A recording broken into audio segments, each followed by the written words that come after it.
How you doing? I'm doing well. It's going, finally, it's like, there's like this period when you start in the studio, like you come in, you're like really excited, yeah, we're in the studio again, and then like about a half hour later, it's like, oh no. And then it's like about 3 months of that kind of stuff, like the real grudge work, just doing all the drums and the basic rhythm guitars and just getting all the foundations together can sometimes not be a real uplifting kind of thing. No, but now we're like getting to the point where James is doing like vocals and starting to do a lot of the stuff that colors up all the music, and that's when it gets really exciting again. Now it's like I can finally see the light at the end of the tunnel.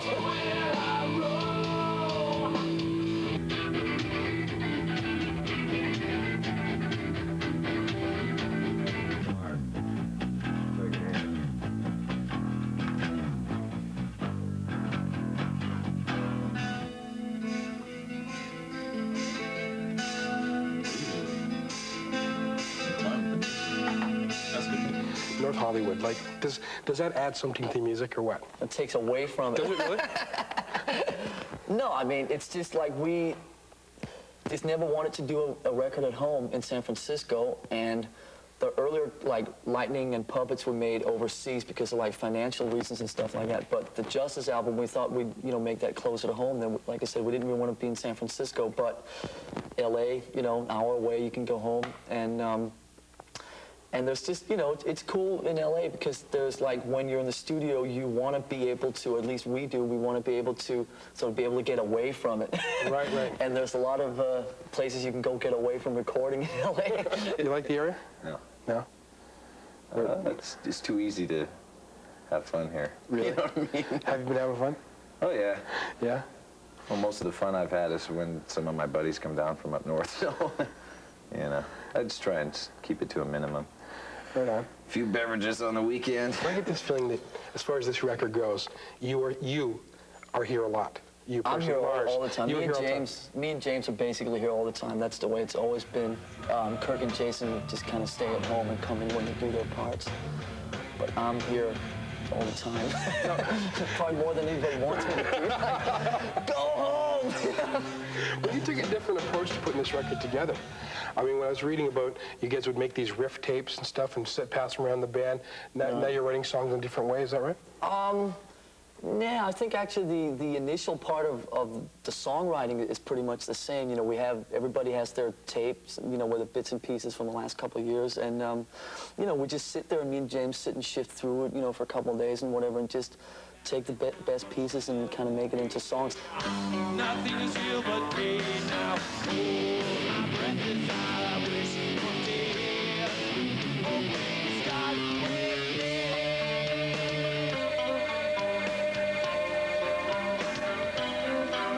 At what point do you sit down and say, okay, here's what it's about, here's the words? It's a riff and a song title, pretty much. Kind of get them together. Kind of go through all the riff tapes, see how many good riffs we got, and this time there was quite a few.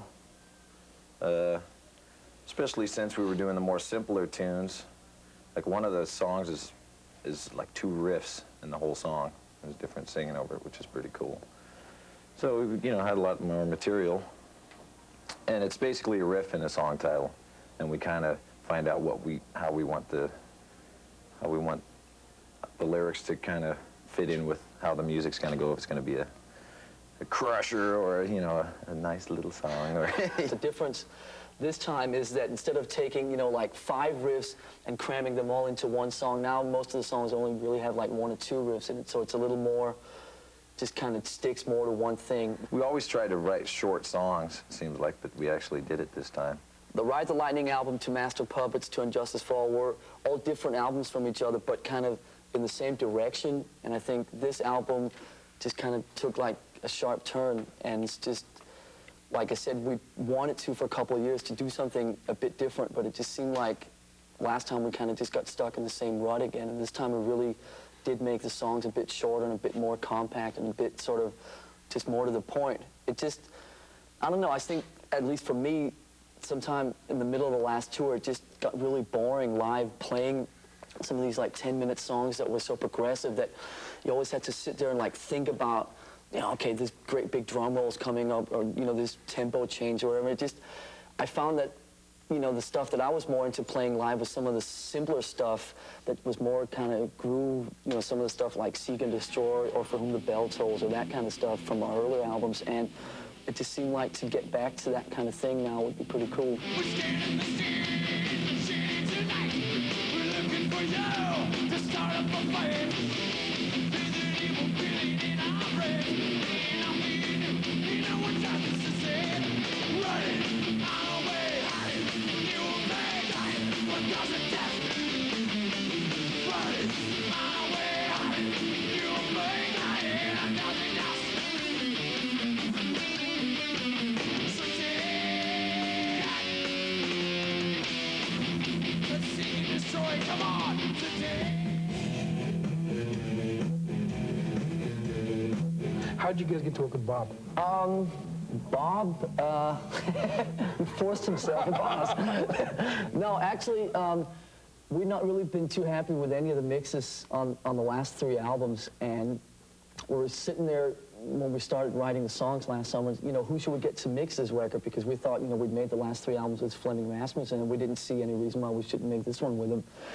So we're sitting there talking about who we should get to mix it, and we thought one of the best sounding records the last couple of years was the Motley Crue album that he made, Dr. Feelgood.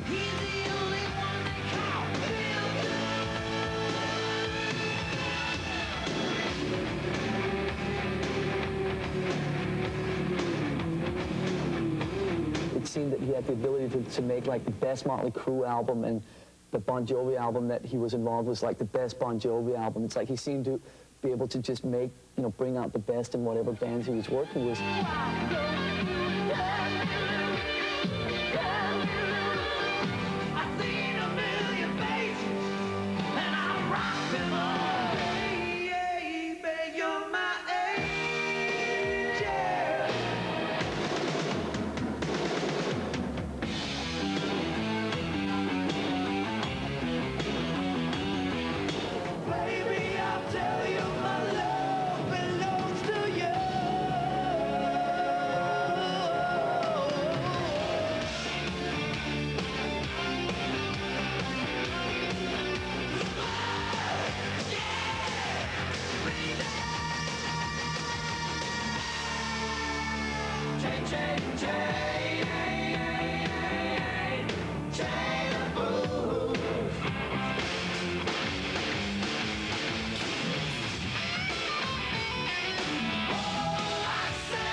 We had our manager call him up and say, you know, you're interested in mixing this record? And he said, yeah, but I'd also really like to produce it if they're interested. Yeah, they approached me to mix, and I said that, sure, but I'd like to work with them through the whole album if they were into it. And I think something like that. And you guys kind of phoned back and said, well, maybe. Yeah. Like I told you, we were like, maybe, and then Peter called up and said, he wants to produce you too. I'm like, yeah, sure. We're Metallica, nobody produces us. Nobody tells us what to do. And then after a while, like, kind of got the guard down a little bit. Said, well, maybe we should go hang with this guy a little bit. So we did.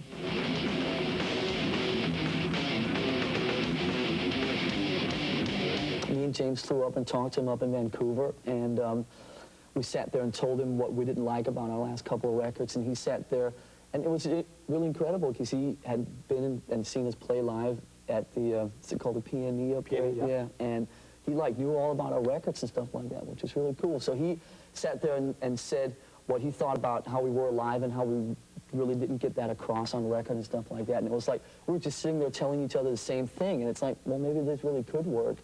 Plus, I mean, just he's so famous in Canada. I mean, when we came up there, it was like, the first night we went out together, we went to this establishment for a couple of beverages, and we're just sitting there, and I could kind of like out the corner of my eye see like a couple of kids coming over, like, you know, pens and pieces of paper, and so, you know, okay, sign a couple autographs, and they just come over, completely ignore me and James, just, oh, Bob Rock, oh, wow, I can't believe I'm meeting you, would you sign these autographs, please?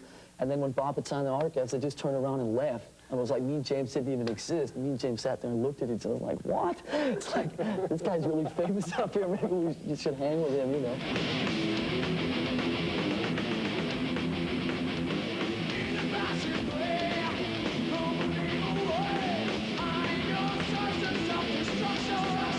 actually, when I went to see the Cult in Vancouver, they were warming up for Metallica. And when I saw the kids and I saw the band live, I had heard Justice and stuff, and the power of the band live was what I thought they were really lacking in terms of their record. I thought they were really quite cool live.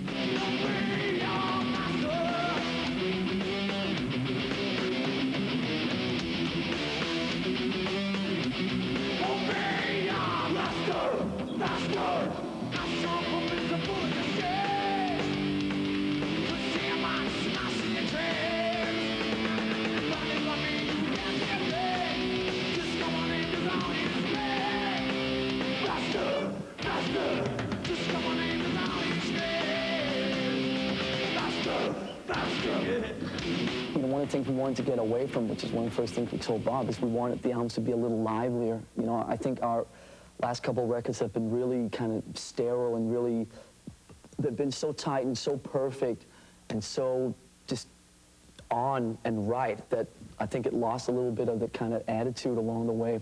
And this time around, we really wanted to go for something that was like a little livelier and had a little more attitude and a little more just life in it. And the way that we went about doing this was that instead of like playing a song once or twice and you sit there and go, gee, you know, now the, you know, red record button's on and you start stiffening up and you get really tense and it sounds like that. It's like Bob said, go out and play the song 30 times, basically. So we'd sit here and play this song. Everybody would be in the room here behind me and I'd sit here and play the song 30 times. And by, say, maybe take 10, I would forget that I'm in a recording studio and I would like be on a stage in an arena. And then you take your mental and you just sort of, you know, remove yourself from the studio and then you get really loose and that comes across. Bob's really cool to work with vocally.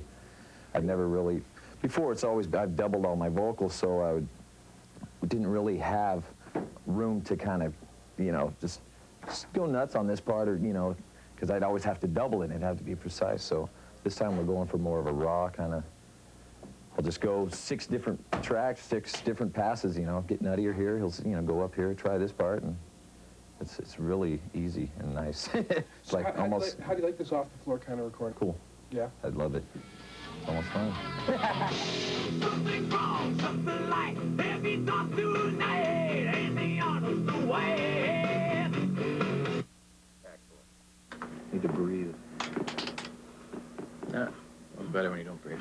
It's better when you don't breathe. It's got a little more anxiety to it. Let's don't do a yeah. A yeah at the end. Do something else. Womo. All right. Okay. Child. Fire womo. Here we go. Something's wrong, something like heavy thoughts tonight, and the honest way. Dreams of war, dreams of lies, dreams of dragons and fire, and of things that will fight. Woman. That's kind of how I approach vocals anyway, is like really just taking performances and getting lots of performances and making them relax and stuff. Because recording is, you know, a lot of bands, when they first have an experience in the studio, it's like one of shock. And if you get a bad experience, you get somebody that teaches you a certain way to record, you're kind of stuck with it until somebody else comes along and says, oh, no, guys, you got it all wrong. You all play in the studio together, you know what I mean? And you don't have to have anxiety about doing lead vocals. So James, we've already sang 3 songs, right? And like in terms of lead vocals, and they may in the end not be the vocals we're going to keep, but at least he's got a start at it rather than waiting till the end of it and then he's got 2 weeks to sing all the vocals that are the most important thing in his life. It's like we've been very stuck in the same kind of rut for the last 3 albums. I mean, with Fleming, you know, we were very comfortable with it, but it was very much sort of one way, and every album we were just going to duplicate what we did the last time in terms of the process. And like, you know, what Bob's saying may sound a little silly. It's like you guys can actually be in the same room together, but it's like, it's sort of like, yeah, it's like a sort of starting over kind of a thing, and getting away from what you've done and stuck in.